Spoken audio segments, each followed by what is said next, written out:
Hello everyone. आइए आज हम जानते हैं सेंटेंस के बारे में। तो सेंटेंस के बारे में जानने से पहले सबसे पहले जानेंगे हम अल्फ़ाबेट के बारे में। कोई भी लैंग्वेज होती है उसमें सबसे पहली चीज़ होती है अल्फ़ाबेट। हर एक लैंग्वेज में होता है। तो इंग्लिश में जो अल्फ़ाबेट है वर्णमाला, इसमें 26 लेटर्स होते हैं। हर एक भाषा में अलग अलग गिनती है उसकी, कितने लेटर्स हैं। तो यहाँ इंग्लिश की बात कर रहे हैं तो इंग्लिश में 26 लेटर्स हैं। इनमें दो चीज़ें होती हैं, एक होता है वोवल्स। तो यहाँ इंग्लिश में अगर देखा जाए तो 5 वोवल्स होते हैं, A E I O U, ये 5 वोवल्स होते हैं। और इसके अलावा जो बचे हुए लेटर्स हैं वो कॉन्सोनेंट्स होते हैं, कॉन्सोनेंट्स। तो देखिए अल्फ़ाबेट में जो ये जो वोवल होते हैं ये स्वर हैं, यानी ये स्वर देने का काम करेंगे। ये मात्राएं जैसे हम हिंदी में चढ़ाते हैं उसका काम करते हैं। इसी तरह से जो कॉन्सोनेंट्स हैं वो वर्ण बनाते हैं, यानी कि वो अक्षर अक्षर होते हैं। तो कॉन्सोनेंट्स और वोवल्स दोनों को मिक्स करके, दोनों की सहायता से हम वर्ड्स बनाते हैं। अकेले ना तो कॉन्सोनेंट की सहायता से वर्ड्स बनाए जा सकते हैं और ना ही वोवल्स की सहायता से केवल वर्ड्स बनाए जा सकते हैं। दोनों को मिलाकर हम वर्ड्स बनाते हैं, दोनों ही ज़रूरी हैं। उदाहरण के तौर पे अगर हम ऐसे देखें, लिखा हुआ है यहाँ देखिए, उदाहरण लिखा हुआ है बुक, BOOK। तो बी कॉन्सोनेंट है, के कॉन्सोनेंट है और इसमें बीच में वोवल्स दिए गए हैं। इस तरह से हाउस है तो H कॉन्सोनेंट है, S कॉन्सोनेंट है, O वोवल है, U वोवल है, E वोवल है, इस तरह से। तो ये कॉन्सोनेंट और वोवल मिलके और वर्ड बनाते हैं। जैसे हमें लिखना है राम, तो R और M, अगर हम इतना लिख दें तो इसको हम राम नहीं पढ़ सकते जब तक इसमें हम वोवल का इस्तेमाल नहीं करेंगे। तो यानी वोवल बहुत ज़रूरी है, तभी हम इसको लिख सकते हैं, कोई भी वर्ड बना सकते हैं। आगे देखते हैं ये जो, अच्छा इसके अलावा देखिए कुछ वर्ड्स ऐसे होते हैं जिनमें, देखिए जैसे यहाँ उदाहरण के तौर पे एक वर्ड लिखते हैं स्काई। ये जो वर्ड है इसमें देखिए ये कॉन्सोनेंट है एस, के भी कॉन्सोनेंट है, वाई भी कॉन्सोनेंट है, लेकिन फिर भी एक वर्ड बना हुआ है। अब इसको हम कह सकते हैं कि इसमें कोई वोवल इस्तेमाल नहीं हुआ। लेकिन अगर हम इसको ध्यान से देखें तो जब हम इसको प्रोनाउंशिएट करते हैं तो देखिए यहाँ स्काई में वाई जो है वो या ना बोल के इससे एक वोवल की आवाज़ निकलती है, वोवल की वॉइस आती है, यानी इसको हम बोलते हैं स्काई। तो ये जो वाई है वो आई को साउंड करता है, आई का उच्चारण देता है। इस तरह से इसको हम कह सकते हैं कि ये जो वाई है यहाँ एक वोवल का काम करता है और इस तरह से ये वर्ड बना हुआ है। तो कहने का तात्पर्य ये है कि बिना वोवल के हम कोई सेंटेंस, कोई वर्ड नहीं बना सकते। तो दोनों ही चीज़ों की ज़रूरत होती है। अब आगे चलते हैं सेंटेंस की तरफ।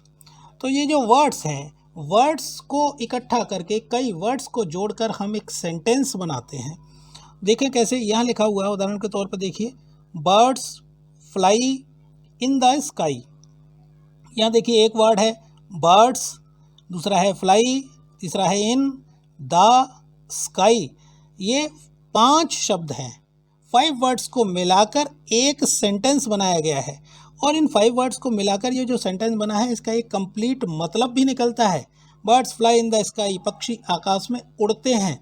अब मान लीजिए अगर यहाँ केवल हम वर्ड्स को लेते, केवल हम यहाँ पर बर्ड्स को लें, एक बर्ड्स ले लें और एक द स्काई ले लें, तो क्या शब्द बन सकता है? यहाँ हम लिखेंगे बर्ड्स और दूसरा लिखेंगे द स्काई। तो यहाँ कोई वर्ड नहीं बन, कोई सेंटेंस हम इसको नहीं कह सकते। ये सेंटेंस नहीं बनेगा, इसको हम सेंटेंस कह ही नहीं सकते क्योंकि कोई इसका कंप्लीट सेंस नहीं निकलता है। जब तक सेंस नहीं निकलेगा तब तक हम उसे सेंटेंस नहीं कहेंगे।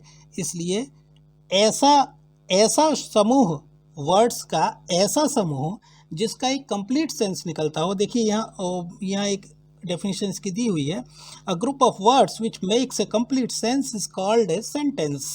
यानी ग्रुप ऑफ वर्ड्स, शब्दों का वो समूह जिसका एक कंप्लीट सेंस निकलता हो, उसे हम सेंटेंस कहते हैं। और अब इसके बाद जानते हैं सेंटेंस के काइंड्स के बारे में। तो सेंटेंस जो होते हैं उनके 5 काइंड्स होते हैं, 5 तरह के सेंटेंस होते हैं। पहला होता है असर्टिव सेंटेंस, इसको हम डिक्लेरेटिव सेंटेंस भी कहते हैं, स्टेटमेंट सेंटेंस भी कहते हैं। तो पहला होता है असर्टिव, दूसरा होता है इंटेरोगेटिव, तीसरा इंपरेटिव, चौथा एक्सक्लेमेटरी, पांचवा ऑप्टेटिव। अब इसके बाद में इनको जानते हैं डिटेल में। पहला होता है असर्टिव सेंटेंस।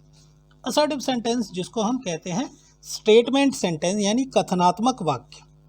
तो ये जो स्टेटमेंट सेंटेंस है या असर्टिव सेंटेंस है, इसमें क्या होता है, इसमें कोई भी घटना के बारे में उसका वर्णन किया जाता है। कोई भी काम होता है तो उसके बारे में इस बात में साधारण तौर पर एक कथन कह दिया जाता है, वो असर्टिव सेंटेंस होता है। अब ये जो असर्टिव सेंटेंस है ये 2 तरह का हो सकता है। एक तो जो हम कथन कहेंगे वो पॉजिटिवली कहेंगे, दूसरे उसी कथन को हम नेगेटिव रूप में कह सकते हैं। यानी उदाहरण के तौर पे देखें, यहाँ लिखा हुआ हरी रीड्स अ बुक, हरी एक पुस्तक पढ़ता है। ये एक साधारण बात हो गई, सकारात्मक बात हो गई, अफर्मेटिव सेंटेंस हो गया। तो यहाँ कहा जा रहा है हरी एक पुस्तक पढ़ता है, हरी रीड्स अ बुक, ये एक सकारात्मक है, तो इसको हम अफर्मेटिव सेंटेंस बोलते हैं। अब यहाँ दूसरा देखिए, Mohan does not sing a song, यहाँ बात में इनकार किया जा रहा है।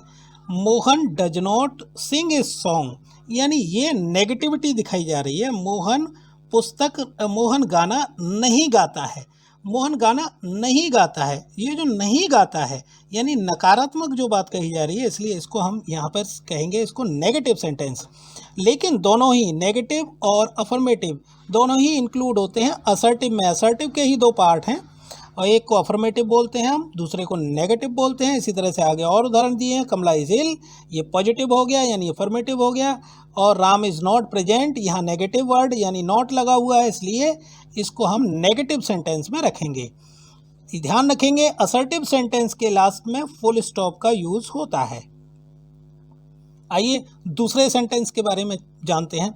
दूसरा सेंटेंस होता है इंटेरोगेटिव सेंटेंस। इंटेरोगेटिव का मतलब है वो सेंटेंस जिनमें हम कोई क्वेश्चन पूछते हैं, प्रश्न पूछते हैं। तो वो सेंटेंस जिनमें प्रश्न पूछा जाता है उनको हम कहते हैं इंटेरोगेटिव सेंटेंस, और उनमें हम क्वेश्चन मार्क का प्रयोग करते हैं। ये क्वेश्चन मार्क का प्रयोग करते हैं।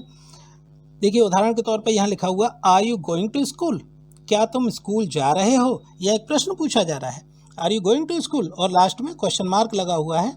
ये शो करता है कि ये सेंटेंस इंटरोगेटिव है। और देखिए क्या लिखा हुआ है, क्या तुम स्कूल जा रहे हो, ये पूछा जा रहा है। यानी जब हम क्वेश्चन पूछते हैं किसी सेंटेंस में तो वो सेंटेंस इंटरोगेटिव कहलाता है। इस तरह से बहुत सारे उदाहरण दिए हुए हैं। डू यू लाइक कॉफ़ी, क्या आपको कॉफ़ी पसंद है, will she write a letter, क्या वो पत्र लिखेगी। इस तरह के जो सेंटेंस हैं ये सेंटेंस आपके इंटेरोगेटिव सेंटेंस हैं। अब आगे देखते हैं इंपरेटिव सेंटेंस के बारे में।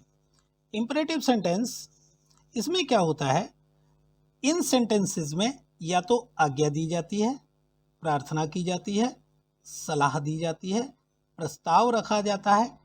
इस तरह की चीज़ें जिन सेंटेंसेस में आती हैं उन्हें हम इंपरेटिव सेंटेंस कहते हैं। और ख़ास बात यह है कि ये जो इंपरेटिव सेंटेंस हैं इनकी जो शुरुआत होती है वो एक वर्ब से होती है, यानी मेन वर्ब, एक्शन वर्ब से शुरुआत होती है। उदाहरण के तौर पर देखते हैं, यहाँ लिखा हुआ bring your book to me. Bring, ये जो ब्रिंग है ये एक वर्ब है, तो ब्रिंग योर बुक ऑब्जेक्ट हो गया, तो ब्रिंग योर बुक, अपनी पुस्तक लेकर आओ। इसी तरह से उदाहरण के तौर पे यहाँ लिखते हैं कम हियर, तो कम ये एक वर्ब है, इस तरह से हियर ये एक एडवर्ब है, कम हियर यहाँ आओ। तो इस तरह के जो सेंटेंस हैं इसमें बुलाया जाता है, कम हियर यहाँ आओ, ऑर्डर दिया जा रहा है। इसी तरह से अगर इसमें प्लीज़ जुड़ा होगा, रिक्वेस्ट भी हो सकती है, प्लीज़ कम हियर, कृपया यहाँ आइए। तो यहाँ इस तरह की चीज़ें जहाँ आती हैं, यानी और उदाहरण के तौर पर और भी देखते हैं हम। यहाँ पर यहाँ लिखा हुआ help the needy, help the needy, ज़रूरतमंद लोगों की सहायता करो। तो ये जो है एक एडवाइस है, यहाँ एक सलाह दी जा रही है। इस तरह से यहाँ लिखा हुआ है let us go to the movie, ये एक सजेशन है, ये एक सजेशन है। तो let us go to the movie, आओ सिनेमा चलते हैं। इस तरह से नेवर टेल अ लाई, कभी झूठ मत बोलो, ये एक सलाह दी जा रही है किसी को। तो कहने का मतलब ये है, ये सारी तरह के सेंटेंस इस तरह के वो सब आते हैं इम्परेटिव में, यानी कि आज्ञा दी जाएगी, प्रार्थना की जाएगी, सलाह दी जाएगी, प्रस्ताव रखा जाएगा। इस तरह के जो सेंटेंस हैं ये सब इम्परेटिव सेंटेंस में रखे जाते हैं और इसके लास्ट में भी फुल स्टॉप का प्रयोग किया जाता है। अगले सेंटेंस पे चलते हैं। अगला सेंटेंस है एक्सक्लेमेटरी। एक्सक्लेमेटरी सेंटेंस जो है इसमें क्या होता है, इसमें आश्चर्य, हर्ष, शोक, भय, करुणा, घृणा आदि का भाव प्रकट होता है। यानी कि इसमें क्या है, खुशी है, दुख है, आश्चर्य है, घृणा है, ये सारी चीज़ें व्यक्त करने के लिए जो हमारे भाव हैं इनको व्यक्त करने वाले जो सेंटेंस हैं उन्हें हम एक्सक्लेमेटरी सेंटेंस कहते हैं। जैसे कि यहाँ उदाहरण के तौर पे एक दिया हुआ है, what a beautiful girl she is, what a beautiful girl she is, कितनी सुंदर लड़की है, व्हाट अ ब्यूटीफुल। तो यहाँ एक आश्चर्य जताया जा रहा है, यह सरप्राइज है। तो जहाँ सरप्राइज दिखाया जाएगा एक्सक्लेमेटरी सेंटेंस होगा। इस तरह से आगे देखिए, how pleasant the rain is, यहाँ भी वही चीज़ है, वर्षा कितनी सुखद है, आश्चर्य की बात है। व्हाट अ मिसफॉर्चून, कैसा दुर्भाग्य, यहाँ दुखद बात है, व्हाट अ मिसफॉर्चून, कैसा दुर्भाग्य है। इसी तरह से alas I am ruined, alas होता है बड़े दुख की बात है, आई एम र्यून्ड मैं बर्बाद हो गया।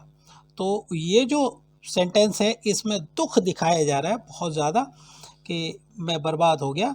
तो ये जो सेंटेंस है जहाँ दुख दिखाया जा रहा है, यानी कहीं भी जहाँ हम भाव प्रकट करते हैं वो सेंटेंस एक्सक्लेमेटरी सेंटेंस होते हैं। अगले सेंटेंस पे चलते हैं। अगला सेंटेंस आता है, अच्छा एक और चीज़ इसमें रह गई, ये जो एक्सक्लेमेटरी सेंटेंस है इसमें एक्सक्लेमेशन मार्क आता है लास्ट में, इसको आप देखना ना भूलें। अगले पर चलते हैं ऑप्टेटिव सेंटेंस पर। ऑप्टेटिव सेंटेंस में क्या होता है, ऑप्टेटिव सेंटेंस में आशीर्वाद, अभिशाप, कामना, इच्छा ये व्यक्त होती है। यानी इसमें क्या होता है, हम किसी के लिए शुभकामनाएं देते हैं, किसी के लिए हमारे मन में दुर्भावना होती है तो हम उसे अभिशाप भी देते हैं, किसी को हम आशीर्वाद देते हैं, किसी के लिए बहुत अच्छी कामना करते हैं, भगवान से दुआ करते हैं कि वो ऐसा हो जाए, उसका भला हो जाए, उसको दीर्घायु हो। इस तरह की चीज़ें जब देखते हैं तो ये सारे सेंटेंस आते हैं ऑप्टेटिव सेंटेंस में। जैसे उदाहरण के तौर पे देखिए, यहाँ लिखा हुआ मे यू लिव लॉन्ग, तुम दीर्घायु हो, आप दीर्घायु हो। तो ईश्वर से कामना करते हैं हम मे यू लिव लॉन्ग। होता क्या है इसमें, अक्सर मे का प्रयोग होता है शुरुआत में और लास्ट में इसमें भी एक्सक्लेमेशन मार्क आता है, मे यू लिव लॉन्ग। इस तरह से दूसरा सेंटेंस दिया हुआ है, may you go to hell, may you go to hell, यानी भगवान करे तुम नरक में जाओ।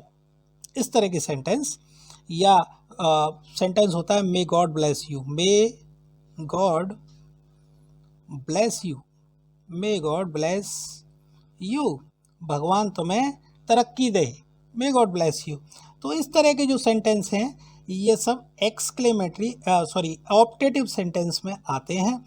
यानी यहाँ हम दूसरों के लिए शुभकामना, इस तरह से मान लीजिए हम हैप्पी किसी को विश करते हैं, बोलते हैं हैप्पी होली, हैप्पी होली, या हम बोलते हैं गुड मॉर्निंग, गुड मॉर्निंग। ये सब जो हैं ये सभी ऑप्टेटिव सेंटेंस हैं। यानी ऑप्टेटिव सेंटेंस में हम किसी को भी शुभकामना देते हैं, आशीर्वाद देते हैं, बद्दुआ भी देते हैं।